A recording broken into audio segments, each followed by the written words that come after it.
여러분 안녕하십니까. 11월 16일 목요일 굿모닝 글로벌 시작합니다. 박명석입니다. 간밤 뉴욕 증시는 전일의 CPI 둔화에 이어서 PPI까지 둔화가 되면서 3대 지수 일제히 상승 마감할 것으로 현재 집계되고 있습니다. 10월 생산자 물가지수 PPI가 발표가 됐는데요. 전월 대비해서 0.5% 하락했습니다. 시장의 예상치가 역시나 좀 높았거든요. 0.1% 상승할 것으로 예상을 했었는데 0.5% 하락이 나온 것만으로도 서프라이즈였고요. 특히나 이렇게 하락으로 바뀐 것이, 하락세로 접어든 것이 5개월 만에 또 처음이라고 합니다. 그리고 0.5%라는 하락폭도 인상적인데요. 이 정도의 폭이 나온 것은 무려 2020년 4월 이후 2년 반 만에 최대치라고 해요. 그렇기 때문에 전반적으로 전망치보다도 좋았고, 그리고 예상했던 것보다 하락세로 전환된 것도 좋았고, 그리고 이 정도까지 떨어졌나라고 생각할 정도로 0.5%의 하락이 의미하는 바가 굉장히 컸다고 볼 수가 있겠습니다.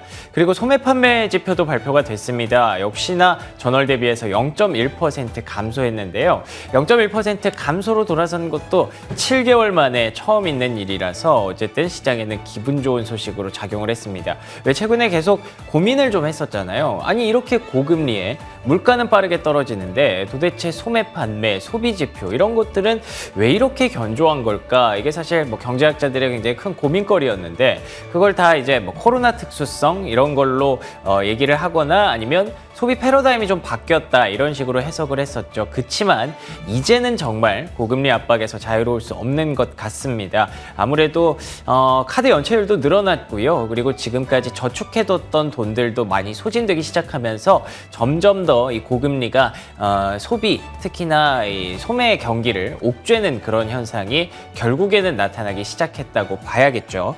자, 그리고 뉴욕 엠파이어 스테이트 제조업 지수도 발표가 됐습니다. 그런데 이 부분은 좀 서프라이즈가 나왔어요.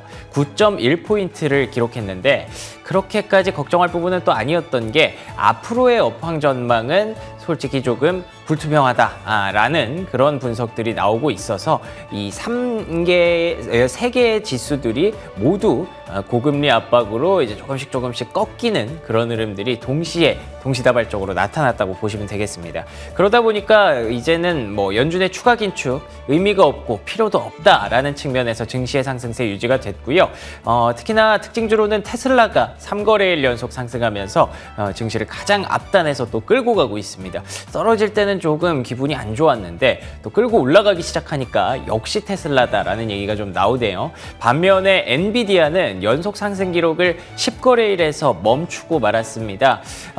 마이크로소프트에서 자체 AI 칩을 또 공개를 했다고 하네요. 물론 엔비디아의 성능과 비할 바는 아직은 아니겠죠. 그렇지만 엔비디아 입장에서는 약간은 좀 신경 쓰이게 하는 그런 재료였던 것 같습니다. 자, 그리고 타겟이 3분기 호실적을 발표하면서 주가 20% 가까이 급등했는데요. 이익률도 괜찮아졌고요. 특히나 재고 처리를 굉장히 잘했다고 합니다. 그러다 보니까 4분기에 대한 기대감까지 자연스럽게 이어졌던 거죠. 잠시 후에 월 가이드에서 확인해 보도록 하고요. 또 인텔이 좀 인상적입니다.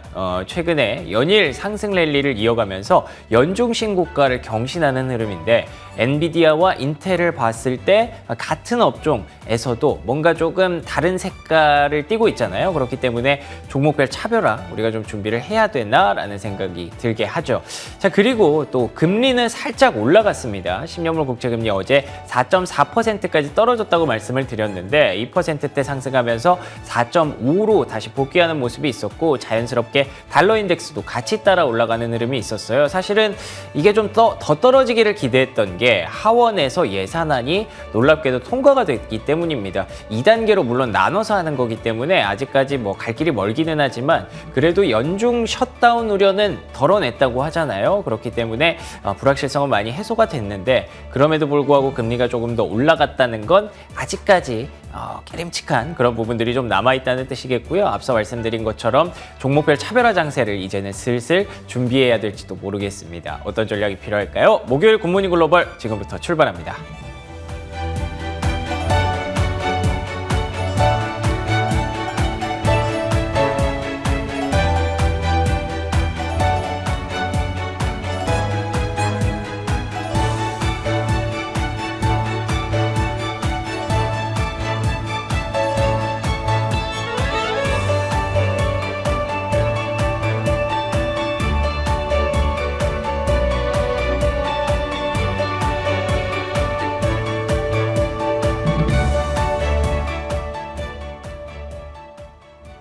이번에는 미증시에서 있었던 종목별 메가 이슈들 정리해드리는 메가 이슈 시간입니다. 먼저 핀비즘을 확인해 보겠습니다. 소비자 물가에 이어서 생산자 물가에서도 둔화세가 확인이 되면서 인플레이션 완화 기대감이 커졌습니다. 미 연방정부의 셧다운 위기도 진정이 됐는데요. 이에 뉴욕 증시 3대 지수가 상승세를 이어가고 있습니다. 커뮤니케이션, 임의소비재, 필수소비재, 금융섹터 등이 올랐고요. 기술과 에너지, 유틸리티 섹터 등은 보합권에서 움직였는데요. 종목별 흐름은 엇갈렸습니다. 마이크로소프트는 보합에서 거래를 마쳤고요. 애플과 알파벳은 소폭 상승세를 나타냈습니다. 엔비디아와 아마존 등은 1% 넘는 하락세를 보였고 테슬라는 이날 강한 상승세 이어나가고 있습니다. 소매기업들의 실적이 이어지고 있는 가운데 전날 실적 발표 후 급등한 홈디포는 간밤에도 상승세를 이어나가는 모습이었고요. 타겟은 간밤 호실적을 발표하고 급등세를 나타냈고 타겟의 호실적에 월마트 등 다른 소매기업들도 함께 오르는 모습이었습니다. 이번에는 종목별로 이슈들 짚어보겠습니다. 먼저 타겟 소식부터 확인해 보겠습니다. 타겟이 예상을 크게 웃도는 3분기 이익을 기록하면서 폭등을 했습니다. 자세히 한번 살펴보겠습니다. 이번 주 내내 주요 소매기업들의 실적이 발표가 됐죠. 전날에는 홈디포가 실적을 발표하고요. 간밤에는 타겟이 그리고 오늘 밤에는 월마트가 실적을 낼 예정입니다. 홈디포는 전날에 실적이 나름 선방했다는 평가를 받으면서 급등을 했는데요. 타겟의 경우에는 어땠는지 확인해 볼게요. 매출도 예상치를 상회했고요. 주당 순이익은 예상을 크게 웃도는 모습이었습니다. 전체 매출은 컨센서스보다는 작았지만 동일 점포 매출은 컨센서스보다 양호했고요. 타겟은 임의 소비재 부분이 여전히 약세다. 하지만 뷰티 제품 수요가 계속 강세를 보였고 또 3분기의 이익 증가의 경우에는 철저한 재고 관리 그리고 비용 관리에 따른 것이었다라고 설명을 했습니다. 타겟은 지난 3개월간 11.4% 하락한 반면에 경쟁사인 월마트의 경우에는 5%가량 올랐는데요. 월마트의 실적은 다음 날이죠. 오늘 밤인 목요일에 장전 발표될 예정인데 타겟의 호실적에 월마트도 역시나 상승한 모습이었습니다. 타겟은 17.8%가량 상승하면서 거래를 마쳤습니다. 다음 소식도 확인해 보겠습니다. 다음은 마이크로소프트인데요. 엔비디아와 경쟁할 자체 개발 인공지능 칩을 공개를 했습니다. 이 부분도 자세히 살펴보겠습니다. 인공지능 기술 경쟁이 심화가 되고 있는 상황입니다. 그 치열한 경쟁 속에서 이 AI 칩 분야의 지배적인 입지를 차지하고 있는 기업은 엔비디아죠.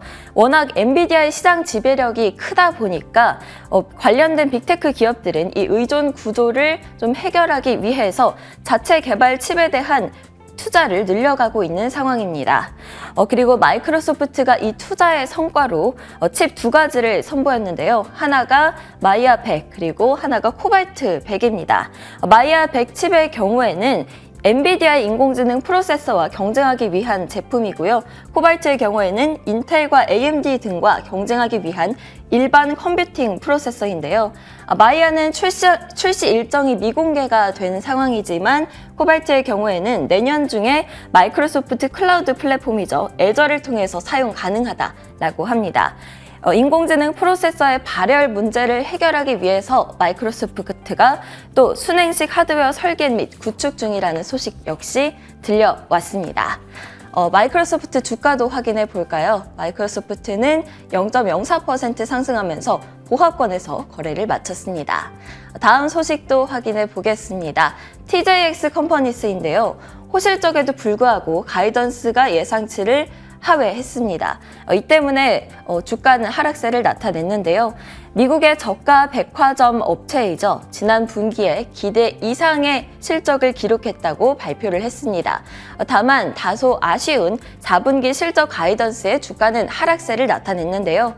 CEO는 이번 연말 시즌에 선물 쇼핑 목적지로 이 TJX가 강력하게 자리를 잡았다. 그리고 시즌 내내 온라인 그리고 오프라인 모두에서 큰 매력으로 자리 잡았다라고 긍정적인 평가를 내놨습니다. 주가는 3%가량 하락하면서 거래를 마쳤습니다. 다음은 월트 디즈니 소식 확인해 보겠습니다. 월트 디즈니는 도이치뱅크에서 투자 매력이 크다라고 긍정적으로 평가를 하자 상승세를 나타냈습니다. 투자 의견 매수를 유지를 했고요. 목표 주가는 120달러에서 115달러로 하향 조정하기는 했습니다. 디즈니의 실적 전망치 역시 하향 조정했는데요. 그럼에도 여전히 컨센서스를 상회하는 전망을 제시를 하고 있고요. 투자 매력은 긍정적으로 본다고 밝혔습니다. 앞으로 안정적인 순이익 성장세를 누리게 될 것이다 라고 평가하기도 했는데요. 주가는 3%가량 상승하면서 거래를 마쳤습니다. 다음은 시리우스 XM 소식입니다. 버크셔에서 매입을 했다라는 소식에 급등을 했는데요. 북미 최대 위성 라디오 방송 사업자이죠. 워렌 버핏의 버크셔 해서웨이가 지난 3분기에 이 시리우스 주식을 약 970만 주가량 신규 매입한 것으로 알려졌습니다. 주가는 6%가량 상승하면서 거래를 마쳤습니다. 마지막으로는 마감지수 상황 살펴보겠습니다. 다우지수가 0.47% 상승했고요. S&P 500은 0.16%, 나스닥은 0.07% 상승하면서 상승세 계속해서 지속해 나가는 모습입니다. 좀 더 자세한 시장 이야기는 김태수 위원님과 함께 나눠보겠습니다. 위원님 안녕하세요.